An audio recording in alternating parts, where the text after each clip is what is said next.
मिथुन राशि वालों सावधान हो जाओ, ये एक बड़ी घटना अगले 2 दिनों के अंदर अंदर आपको हिला कर रख देगी। कोई साधारण विषय नहीं है, ये कार्यक्रम बड़ा महत्वपूर्ण है। याद रखना कि इस समय आपके लगन में मंगल बैठे हुए हैं, ऊर्जा की शक्ति के कारक हैं, क्रोध के कारक हैं, जल्दबाजी के कारक हैं, इन्वेस्टमेंट के कारक है और इनके ऊपर दृष्टि, पंचम दृष्टि राहु की पड़ रही है। ये कोई साधारण नहीं है। अचानक से कुछ बड़ा अनिष्टकारी घटित हो सकता है। राहु है ही अचानक से अप्रत्याशित घटनाओं को कराने वाला। आपकी राशि का स्वामी आपके द्वितीय भाव में बैठा है, सूर्य बुध गुरु के साथ बैठा है, लेकिन चंद्रमा का यहाँ पर मेल खतरनाक है, आपको आपका ही शत्रु बनाएगा। वैसे हम आपको बता दें कि ये कोई साधारण कार्यक्रम नहीं है ज्योतिष का, जिसे आप देखकर बस यूं ही चले जाएंगे। इस कार्यक्रम को देखने के बाद आप अपने अंदर कुछ बेहद महत्वपूर्ण बदलाव महसूस करेंगे। पहला बदलाव आपको यह महसूस होगा कि आपके मन में एक नई उम्मीद, एक नई प्रेरणा जागेगी कि अब कुछ करना है आपको, और कैसे करना है ये इस कार्यक्रम में हम जो बताएंगे उसके अनुसार आपको दिशा मिलेगी, उस दिशा के आधार पर। दूसरा, आपको असीम शांति, असीम ठंडक मन में महसूस होगी, जैसे कि दिव्य कृपा या ईश्वर का हाथ आपके ऊपर आ गया हो। तीसरा, मनोबल आपका ऊंचा हो जाएगा, किसी अपने व्यक्ति के साथ संपर्क में आप आएंगे, कोई आपका अपना आपको फोन करेगा अगले 1 से 1.5 घंटे के अंदर। और सबसे महत्वपूर्ण कि आज रात्रि को जब आप सोएंगे तो आपको सपने में देवी देवताओं के दर्शन, आपके पुरखे पूर्वजों के दर्शन, या फिर पर्वत, पहाड़, या फिर किसी पक्षी का, जैसे मोर है, हंस है, नीलकंठ है, कबूतर है, इनके दर्शन आपको जरूर होंगे। यदि होते हैं तो तैयार हो जाइए, क्योंकि समय अब आपके साथ एक नई चाल चलना चाहता है, नया खेल खेलना चाहता है, कुछ लेना चाहता है आपसे और कुछ देना भी चाहता है आपको। तो चलिए इसी खींचतान को और इसी कंफ्यूजन को समाप्त करते हैं, कार्यक्रम में आगे बढ़ते हैं, बात करते हैं आपकी भविष्यवाणियों की। फिर अंत में बताएंगे कि ऐसा उपाय जिसे आप अत्यंत आवश्यकता होने पर ही करना। एक उपाय बताएंगे जो समय की मांग है, लेकिन इस उपाय को आप अत्यंत आवश्यकता होने पर ही करना। जैसे कर्जा, कोई आपका अपना ही आपका शत्रु बन बैठा है, या कोई बहुत बड़ी मुसीबत में आप फंसे हुए हो, तभी आप इस उपाय को करना। ये उपाय आपके जीवन को बदल देगा, गुप्त है, महत्वपूर्ण है, इसे तभी करना। तो चलिए बात करते हैं आपकी भविष्यवाणियों की, फिर आगे बढ़ते हैं। जय माई की बंधुओं, ज्योतिष और तंत्र विद्या के क्षेत्र में आचार्य अमित एक जाना माना नाम है। पूज्य गुरुदेव के साधनाओं और ज्योतिष विद्या के अनुभव बेहद दिव्य है। जी हाँ, पूज्य गुरुदेव ने जिसकी भी कुंडली का विश्लेषण किया और कुंडली के अनुसार उसे सटीक उपाय व महामाई माँ बगलामुखी की विशेष कृपा दी, उसके जीवन में सकारात्मक बदलाव तो आए ही है। फिर चाहे समस्या कितनी ही कठिन क्यों ना हो, समाधान तो अवश्य हुआ है। अब ऐसे में यदि आप भी अपने जीवन की किसी बड़ी समस्या से जूझ रहे हैं, जैसे कि कर्जा बढ़ता ही जा रहा है, काम धंधा और व्यापार सब रुक चुका है, रिश्ते नातों में तनाव हद से ज्यादा बढ़ गया है, पूरा जीवन ही नकारात्मकताओं से भर गया है, तो ऐसे में यही सही समय है जब आप श्रेष्ठ गुरु से मार्गदर्शन प्राप्त करें और जीवन के अंधकार को समाप्त कर दिव्य प्रकाश की ओर कदम बढ़ाएं। वीडियो में दिए गए नंबरों पर तुरंत संपर्क करिए और अपनी कुंडली का विश्लेषण व समाधान पूज्य गुरुदेव के द्वारा करवा लीजिए। देर ना करें, आपके देवी देवताओं के आशीर्वाद से ये मौका खुद चलकर आपके पास आया है, इसे गंवाना नहीं है। अभी फोन करें और गुरुदेव से मार्गदर्शन प्राप्त करें। महामाई आपका कल्याण करें। धन्यवाद। लेकिन इन सबसे पहले सबसे महत्वपूर्ण बात, जैसा कि आप सभी जानते हैं कि हमारी आराध्य देवी माँ बगलामुखी अष्ट महाविद्या ब्रह्मास्त्र विद्या है। उन्हीं के दिए हुए पवित्र भाव के आधार पर उनका बहुत बड़ा सिद्ध पीठ निर्माण का कार्य हमारे द्वारा करवाया जा रहा है, माई के आदेश पर, और वही करवा रही हैं। हम तो छोटे से एक माध्यम मात्र हैं। तो कार्यक्रम चलवाया जा रहा है, करवाया जा रहा है, पिछले कई महीनों से काम चल रहा है। इस पवित्र कार्य में यदि आप भी सहभागी बनना चाहते हैं, जुड़ना चाहते हैं, अंशदान करना चाहते हैं, अपने कुल खानदान पीढ़ी का उद्धार करना चाहते हैं, क्योंकि ऐसा काम करना हर एक के बस की बात नहीं है। हर कोई ना ही ऐसे मौके प्राप्त कर पाता है जब इतने बड़े कार्य में, भव्य कार्य में जुड़ पाए। तो ये एक बहुत बड़ा अभियान है, बहुत सारे लोग इससे जुड़े हुए हैं। और अगर आप भी जुड़ना चाहते हैं, सीधे माई के धाम से, माँ बगलामुखी धाम से जुड़ना चाहते हैं, तो बहुत ही सरल प्रक्रिया है। वीडियो के डिस्क्रिप्शन में आप देखेंगे तो एक नंबर दिया गया है, व्हाट्सएप ग्रुप की एक लिंक दी गई है, उससे आप जुड़िए। सीधे परिवार का ग्रुप है, रोज के अपडेट वहां पर आपको मिलेंगे। और सबसे बड़ी बात कि यदि आप अंशदान करना चाहते हैं तो वीडियो में नंबर है, उन पर आप फोन कर लीजिए, आपको गाइडेंस मिल जाएगी कि कैसे आपको अंशदान करना है, क्या प्रक्रिया है, क्या तौर तरीके हैं। देखिए, याद रखिए कि हम सभी अपना घर तो बनाते ही हैं, अपने जीवन में तो तमाम तरीके के खर्चे, सुख सुविधाएं लाते ही हैं, लेकिन ये बहुत कम होता है जब ऐसा अवसर चलकर आपके पास आए, जब आप माई का घर बनाएं, ब्रह्मास्त्र विद्या जगत जननी आदि शक्ति माँ बगलामुखी का घर बनाएं। तो ऐसा शुभ अवसर आपके घर चलकर खुद आया है, इसे हाथ से ना जाने दें। और इस कार्य में धन की आवश्यकता है ही, ये हमारे अकेले बस की बात नहीं है। हमने तो शुरुआत कर दी है, सब आप लोगों के भरोसे ही होना है। ठीक है, तो पीठ न दिखाना, यहाँ तक साथ दिया है, आगे भी साथ देना। जल्दी से संपर्क करिए नंबरों पर और आप बिल्कुल भी सारी चीजों की जानकारी ले सकते हो। पवित्र परिवार का जो ग्रुप है उससे जुड़ सकते हो। फोन है ही, नंबर है ही, कभी भी बात कर सकते हो। लोकेशन भी डाल देंगे तो कभी भी आ भी सकते हो। ठीक है, तो चलिए यहाँ तक सारी बात समझ ली है। कोई भी प्रश्न इस विषय में आए तुरंत फोन लगाना, गाइडेंस आपको मिलेगी। लेकिन दिन में फोन लगाना, रात्रि में नहीं तो कहोगे कि गुरुजी के फोन उठते नहीं है। ठीक है, चलिए तो अब बात करते हैं आपके ग्रह नक्षत्रों की। सबसे पहले यहाँ पर समझो कि कुछ ऐसे योग हैं जिनके बारे में सबसे पहले बात की जानी चाहिए। उनमें सबसे बड़ा योग है मंगल और राहु का दृष्टिगत योग। देखो क्या होता है कि जब भी राहु और मंगल किसी भी प्रकार से योग युति बनाते हैं तो ये जीवन में अग्नि को बढ़ाते हैं।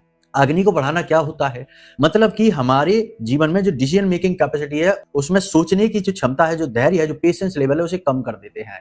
मतलब कि फिर जहां तक जल्दबाजी में फैसले लेता है, हड़बड़ी में वाहन चलाता है, हड़बड़ी में लोगों से बड़े बड़े वादे कर देता है, हड़बड़ी में पैसे खर्च कराता है। खर्च करने से पहले ज्यादा सोचता नहीं है, खर्च कर लिया उसके बाद सोचता है। व्यापार में, बड़े बड़े बिजनेस व्यवसायों में कूद पड़ता है, बाद में पता चलता है कि गलत जगह आ गए। ऐसा ही हाल रिश्तों में है, मतलब कि ये जल्दबाजी हड़बड़ी का समय है। तो ऐसे में आपको क्या करना है, संभल कर चलना है। अभी कोई भी काम में जल्दी से निर्णय ना लो, पहली चीज तो यहाँ पर यह है। दूसरी चीज कि यहाँ पर झगड़े भी हो जाते हैं, मतलब कि तुरंत ही असहमति। ऐसा लग सकता है आपको कि लोग आपसे जानबूझकर असहमति जता रहे हैं, आपको आपकी बात काट रहे हैं, आपको गुस्सा दिला रहे हैं, आपकी अनदेखी, इग्नोर कर रहे हैं आपको, ऐसा भी आपको लग सकता है। ये झगड़े का कारक है, खास तौर से भाइयों के बीच, पड़ोसियों में और कार्यस्थल पर। तीसरा, नौकरी में झटका, यानी कि जो उम्मीदें थी उन उम्मीदों पर पानी फिर जाना, तुरंत से तबादला हो जाना, तुरंत से पैसे कट जाना, या फिर काम की मेहनत बहुत अधिक बढ़ जाना, ऐसी चीजों को कराएगा। तो अब इन सबसे बचने का उपाय क्या है? सबसे अच्छा उपाय है, देखो अभी हम आगे आपको उपाय तो बताएंगे ही, लेकिन हाल फिलहाल का सबसे अच्छा उपाय है, सावन का महीना चल रहा है, भोले बाबा को अभिषेक करो और थोड़े से काले तिल शिवलिंग के ऊपर चढ़ाओ हाथों से अपने, और थोड़ा सा शहद लगाकर और शिवलिंग पर मल दो, और उसके बाद जलाभिषेक करो। फिर वहीं पर बैठकर ओम नमः शिवाय इस मंत्र का, महामंत्र का जाप करो। कम से कम, ज्यादा नहीं तो 5-7 मालाएं तो करो ही। इससे ये जो योग युति है ना, ये आपको साइड इफेक्ट नहीं देगी, इसके बेटर रिजल्ट मिलेंगे, आपके डिसीजन सही होने लगेंगे, रिलेशनशिप आपके और स्ट्रांग होने लगेंगे, और जो दोगले और खराब लोग हैं ना, गंदी मानसिकता के, वो तो वैसे भी दूर हो ही जाएंगे, वो नहीं रुकने वाले, और उनको दूर हो जाने भी। एक चीज याद रखना, यहाँ पर इस संसार में आपके पास आपकी अपनी ही ठेकेदारी है, जिम्मेदारी है, दुनिया की नहीं। लगता हमको जरूर है कि हमारे पास तो दुनिया भर की जिम्मेदारी है, दुनिया भर की ठेकेदारी है, हमारे बिना तो इसका क्या होगा, उसका क्या होगा, ये क्या, वो क्या। लेकिन ये सब कुछ ढोंग है, हमारे मन का भ्रम है, माया है। रियलिटी ये है कि यहाँ किसी को किसी की नहीं पड़ी है, सब अपने अपने में मस्त हैं, अपने अपने में व्यस्त हैं। एक समय तक बच्चा भी बाप की सुनता है, लेकिन जब बच्चा बड़ा हो जाए, बराबर का हो जाए, तो वह भी पिता से कहने लगता है कि अब बहुत हो गया आपका, अपना ज्ञान अपने पास रखो, हमें सब पता है क्या करना है क्या नहीं करना है। वहां से भी रिलेशनशिप कट जाता है, फिर दुख होता है। तो पहले ही ये बात मानकर चलो कि यहाँ जितने भी रिश्ते नाते जो भी कुछ है वो सब एक प्रपंच है, रियलिटी आप खुद हो बस। तो अपनी सेहत, अपना पैसा, अपने स्वास्थ्य, अपने मन, अपने तन की सुविधाओं को, कहने का मतलब ये, इनको पालो, इनको किसी के लिए सेक्रीफाइस मत करो, करो भी तो एक सीमा में, सीमा से आगे बढ़कर नहीं। याद रखना ये बात बहुत महत्वपूर्ण है, समझ में कम आती है लोगों को, लेकिन जिनको आ जाती है वो बड़े सुखी रहते हैं। अभी हम एक वीडियो देख रहे थे जिसमें कि एक पिता जिसकी 3 बेटियां और तीनों की तीनों अच्छी जगह सेट हैं, शादी हो गई, उनका बढ़िया अच्छे से खा पी रही हैं, और पिता जो है वह अकेला रह रहा है वृद्धाश्रम में, और वह जब संसार से चला गया तो अकेला उसका आस पड़ोस के लोग उसका संस्कार कर रहे हैं, अंतिम यात्रा का संस्कार। और बेटी फोन कॉल पर देख रही है और कह रही है, लो 5000 रुपए भेज दिए, कर दो, अस्थियां भी आप ही विसर्जित कर देना, हमारे पास समय ही नहीं आने। ये है संसार। और उन बेटियों को सुखी पहुंचाने के लिए, परिवारों में पहुंचाने के लिए ना जाने कितना पैसा खर्चा किया होगा उस पिता ने, पूरी जीवन भर की कमाई लुटा दी हो, और वो बेटियों के पास टाइम नहीं कि अपने पिता को देख ले अंतिम यात्रा में, अंतिम समय में भी। ये है कड़वी सच्चाई। इसे स्वीकार कर पाओगे, कर लेना, नहीं तो फिर यही बात होगी कि हमारे वाले ऐसे नहीं है, बाद में पता चला कि सब ऐसे ही थे, लेकिन तब तक हाथ मुट्ठी कुछ रहा नहीं, समय फिसल गया। देखो बात कड़वी है लेकिन सच्ची है। अपने लिए भी जियो, सबके लिए भी जियो। हम ये नहीं कहते कि सबके लिए लठ उठा लो, सबसे लड़ते फिरो, नहीं, अपने लिए भी जियो, लेकिन अपने आप को सेक्रीफाइस मत करो, अपनी कुर्बानी हर जगह मत दे दो, तुरंत तैयार मत हो जाओ, ठीक है। तो पहली चीज तो ये हो गई, गलत फैसले यहीं से आते हैं, ठीक है। दूसरा, चंद्र और बुध की युति जो हो रही है ना, अन्य ग्रह भी हैं, सूर्य गुरु भी हैं, लेकिन चंद्र और बुध की युति, यहाँ पर आत्मघाती आप बन जाएंगे, क्योंकि ये चतुर्थ में बन रही है, और चतुर्थ में यानी ये चंद्रमा का खुद का घर होता है, यहाँ पर यह स्थिति अच्छी नहीं होती। क्या करोगे, अपने निर्णय गलत करोगे, यानी ऐसे निर्णय लोगे जो आपके लिए ही खतरनाक होंगे। गलत लोगों के संपर्क में आओगे, गलत लोगों पर भरोसा करोगे, गलत जगह पैसे लगा दोगे, गलत प्रॉपर्टी में इन्वेस्ट कर दोगे, कुछ भी करोगे ऐसा जिसमें कि आपके लिए आगे लॉन्ग टर्म में कठिनाई खड़ी होगी।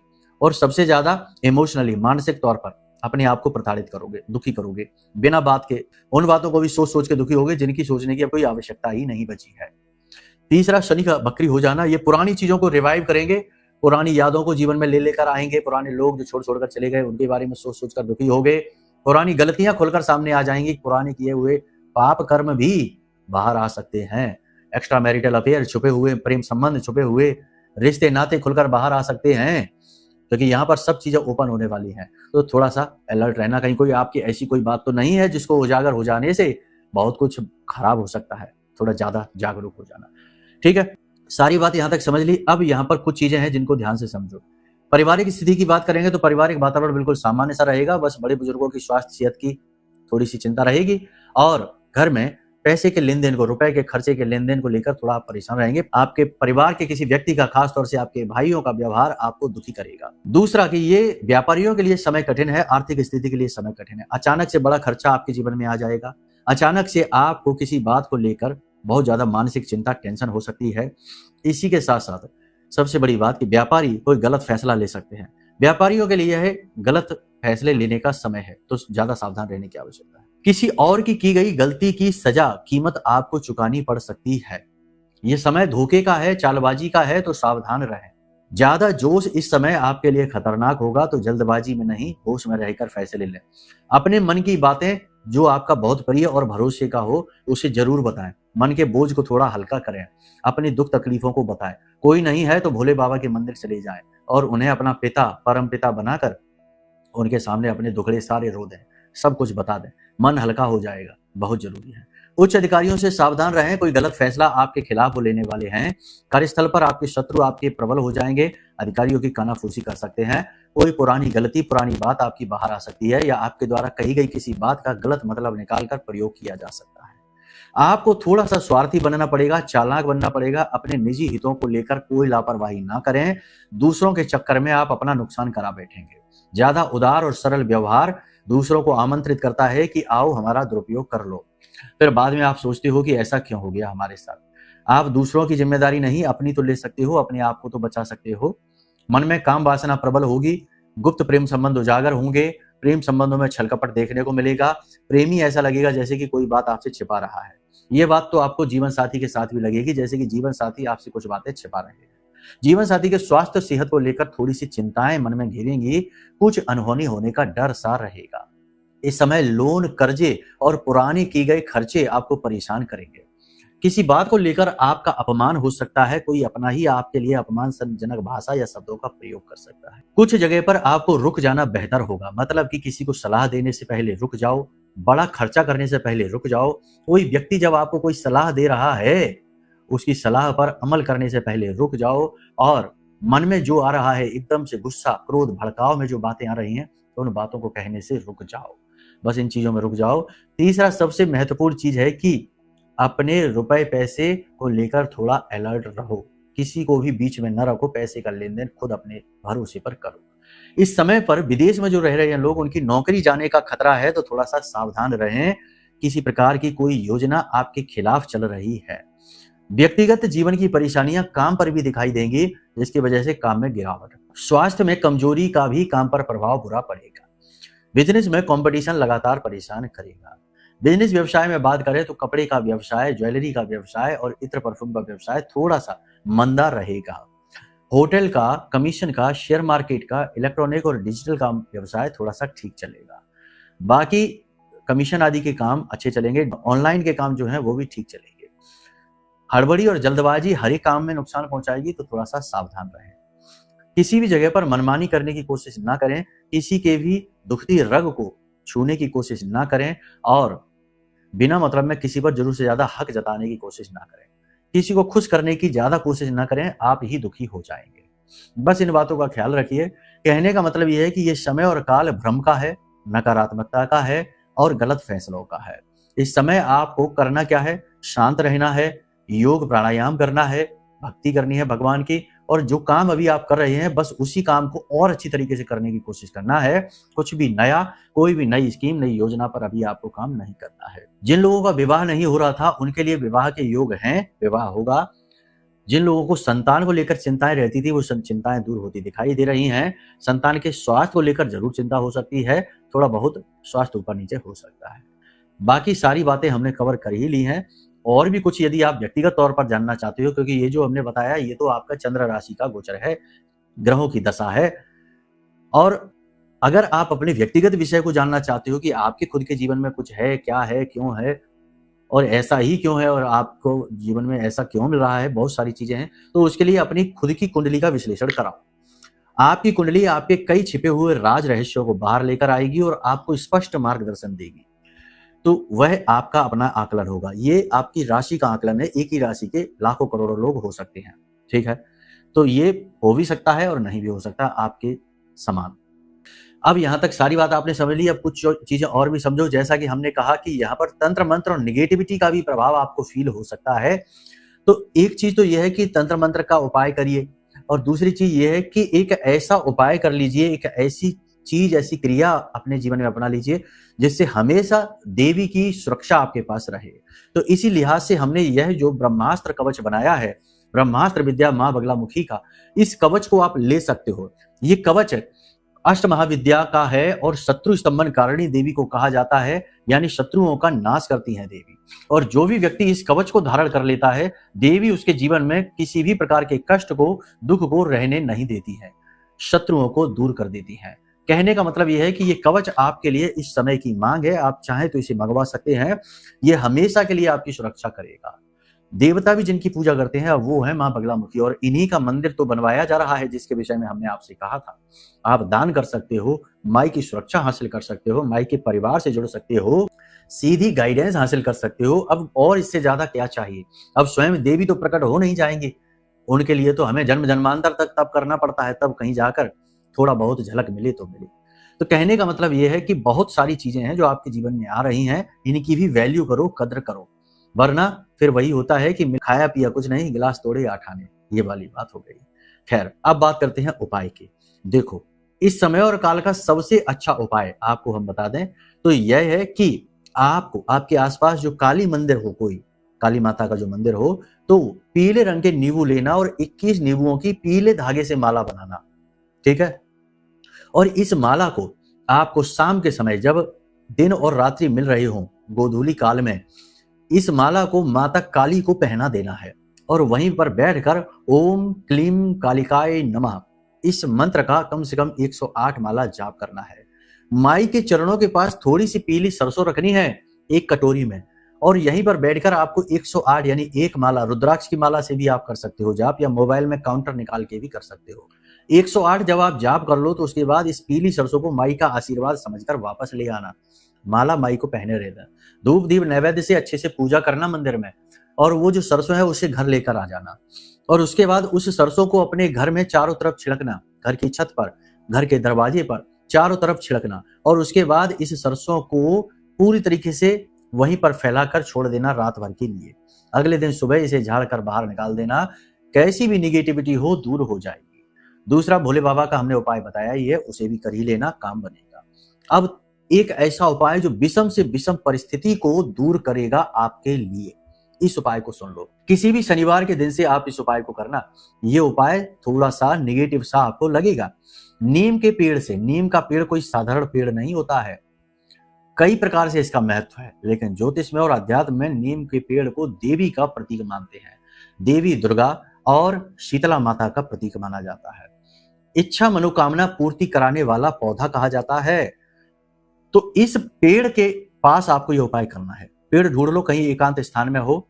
आपको क्या करना है, किसी भी शनिवार के दिन भोजपत्र लेना है। भोजपत्र पर अष्टगंध की स्याही से, अनार की कलम से अपने जीवन की सबसे बड़ी जो कठिन परिस्थिति है, सबसे पहले अपना नाम, अपना कुल, अपना गोत्र लिखना, उसके बाद अपने जीवन की समय की विषम परिस्थिति, विषम कठिन से कठिन परिस्थिति है उसे लिख देना। और इस भोजपत्र को चुपचाप ले जाकर ऐसे फोल्ड करके और उसी नीम के पौधे की जड़ में थोड़ा सा गड्ढा खोदना और दबा देना। उसके बाद प्रतिदिन दोपहर को 12 बजे लगातार 1 हफ्ते तक आपको नीम के पौधे में उसी जड़ के उसी भाग पर जल चढ़ाना है, अभिषेक करना है। लोटे में जल भरकर आप ले जाएंगे, दोपहर को 12 बजे करना है, याद रखना ये उपाय। लोटे में जल भरकर ले जाएंगे तो जल में थोड़ा सा गुड़ डाल देना, 1 लाल पुष्प डाल देना, थोड़ा सा कुमकुम डाल देना और थोड़ा सा गुलाब जल या गुलाब का इत्र डाल देना। इन चीजों को ले जाकर और आप उधर छिड़किए, यानी जल को अभिषेक करिए और हाथ जोड़कर देवी दुर्गा माँ शीतला से आप कामना करिए कि आपकी यह इच्छा जो आप चाहते हैं यह पूरी हो जाए, यह दुख दूर हो जाए। जो भी कुछ आप चाहते हैं वो आप करिए। वैसे तो इस उपाय के बहुत तरीके हैं, बहुत कठिनता से भी किया जाता है, सरलता भी। हमने आपको बहुत सरल तरीका बताया। 7 दिन के अंदर शनिवार से लेकर अगले शनिवार तक आप इस उपाय को कर लेंगे यदि, तो आपका उद्धार हो जाएगा। अब आप जिस दिन वहां पर वो दबाएं उसी दिन से आप जल चढ़ाना भी शुरू कर सकते हैं, ठीक है, कंफ्यूज होने की जरूरत नहीं है। तो आपने सारी चीज समझ ली, इस उपाय को करिए, उसके बाद बताइए कैसे रिजल्ट। ये बड़ी मुसीबतों में करना इस उपाय को, छोटी मोटी में नहीं, ठीक है। बाकी हमने बता ही दिया सब कुछ। अब यदि किसी प्रकार की कोई सहायता चाहिए, कुंडली विश्लेषण कराना है, मंदिर में दान देना है या कुछ और भी चाहते हैं, पूछना चाहते हैं, वीडियो में नंबर है, फोन कर लेना, सब कुछ बता देंगे, ठीक है। चलिए अब अपनी वाणी को यहीं हम विराम देंगे। माई से यही कामना करेंगे कि महामाई ब्रह्मास्त्र विद्या माँ बगलामुखी सबके जीवन में कल्याण लेकर आए, सबको सुखी बनाए, सबके दुख दर्दों को हर। प्रेम से बोलिए जय माई की, जय माँ बगलामुखी।